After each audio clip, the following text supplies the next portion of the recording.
দেখলামও BNP ক্ষমতায় এসে আওয়ামী লীগের রাজনীতি করার পথ সহজ হয়ে গেল কেমনটা মনে হচ্ছে। এই যে বলছে যে বিভিন্ন জায়গায় আওয়ামী লীগের কার্যালয়গুলো খোলা হচ্ছে, খুলে দিচ্ছে, জয় বাংলা স্লোগান দিচ্ছে এবং বিএনপির নেতারা গিয়ে গিয়ে খুলেও দিচ্ছে এরকম। তাহলে কি বিএনপি ক্ষমতা আসার কারণে আওয়ামী লীগের রাজনীতি করার পথটা সহজ হয়ে গেল কিনা? খুব স্বাভাবিক, যেটি রাজাকে ভাই বলেছেন, সেই কারণে আওয়ামী লীগ খুশি। অন্তত রাজাকে ভাইয়ের এই পর্বের এই বক্তব্যে আমি সম্পূর্ণ একমত। সবাই খুশি, আমরা সবাই রাজা।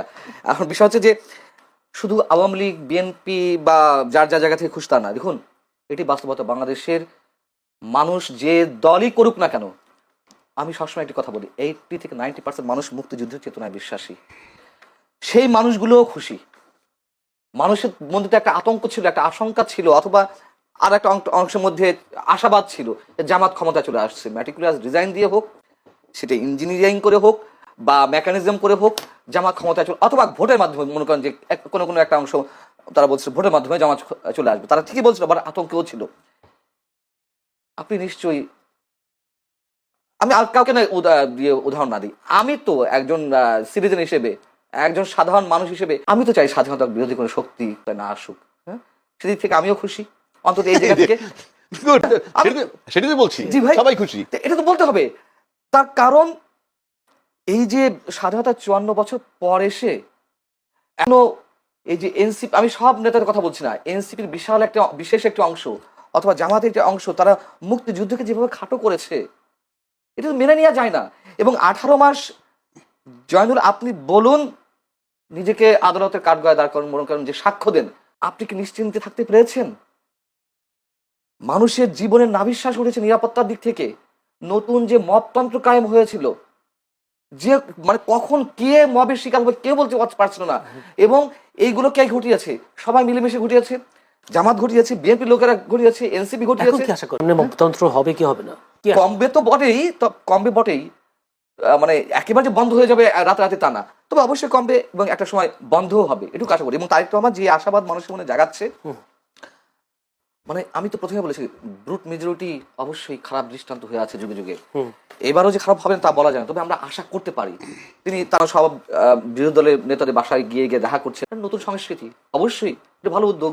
এবং আওয়ামী লীগের রাজনৈতিক কার্যালয় আপনি খোলার কথা বলেছেন, এটা তো আসার কথা। দেখুন, এটা তো বাস্তবতা। আওয়ামী লীগের নেতা কর্মীরা যারা অন্যায় করেছে, অপরাধ করেছে, চুরি করেছে, বাটপারি করেছে, গুম করেছে, খুন করেছে, তাদের সবার বিচার আমরা চাই। কিন্তু একটা ইনস্টিটিউশন কেন বন্ধ রাখতে হবে, যেটা রাজীব ভাই প্রথমে বলছিলেন? তো স্বাভাবিক আমরা চাই। এবং এই যে টকশোতে যারা আসেন, তাদের এই অংশটাকে বাদ দিন প্লিজ। ওই যে উত্তপ্ত কথাবার্তা বলে, মানে ঝগড়াঝাটি বাধায় দেয়, এবং ওই যে ইনফ্লুয়েন্সিয়াল কথাবার্তা বলে নেগেটিভলি, বাংলাদেশের রাজনীতি নষ্ট হওয়ার পিছনে এই একটা অংশ কিন্তু দায়ী। গণমাধ্যম যেমন দায়ী, এরাও দায়ী। চাই প্রতিদ্বন্দ্বিতা থাকুক, প্রতিহিংসা না থাকুক। আর একটা প্রশ্ন, সেটা হচ্ছে, আপনি নিজেই বলেছেন জামায়াত মুক্তিযুদ্ধ বিরোধী একটা শক্তি আসুক ক্ষমতা, এটা আপনিও চান না, দেশের মানুষও চায়নি, কিন্তু ভোটের দিক হিসাব করলে জামায়াতের বেশ উত্থান হয়েছে। সেই উত্থানটাকে আপনি কিভাবে দেখছেন? বা উত্থানকে আরো বাড়বে নাকি কমবে বিএনপির এই প্রশাসনিক তার দক্ষতার জন্য? কি মনে হয়? এটা একটা ভ্যালিড কোশ্চেন যে জামাত আরো এগিয়ে যাবে কিনা। আমার মনে হয় জামাত এটি সর্বশেষ সুযোগ ছিল আমার ধারণা মতে, মানে ফোরকাস্টিং এর জায়গাতেও 23 গুণ উত্থান হয়েছে। তার কারণ আছে। দেখুন, জামাত পরিবার ভিত্তিক রাজনীতি করেছে 18 বছর। সমাজ মানে কি বলে এটাকে, এই শব্দটা আমি মানে শব্দটা গ্রাম ভিত্তিক, হ্যাঁ ওটা তো আছেই।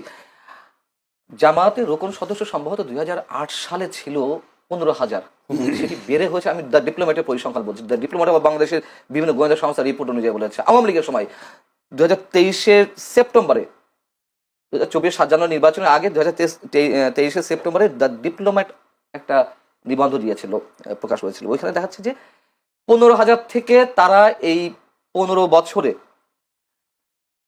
70,000 সামথিং তাদের কোন সদস্য, এবং তারা গ্রাম ভিত্তিক কাজ করেছে। দেখুন, এর মধ্যে আরো অনেক কারণ আছে। তাহলে আওয়ামী লীগের দমপীড়ন ওদেরকে আরো উত্থান বাড়িয়ে দিল। এটা অবশ্যই তাদের প্রতি কৌশল, তাদের রাজনৈতিক কৌশলগুলোকে আমি স্যালুট করি।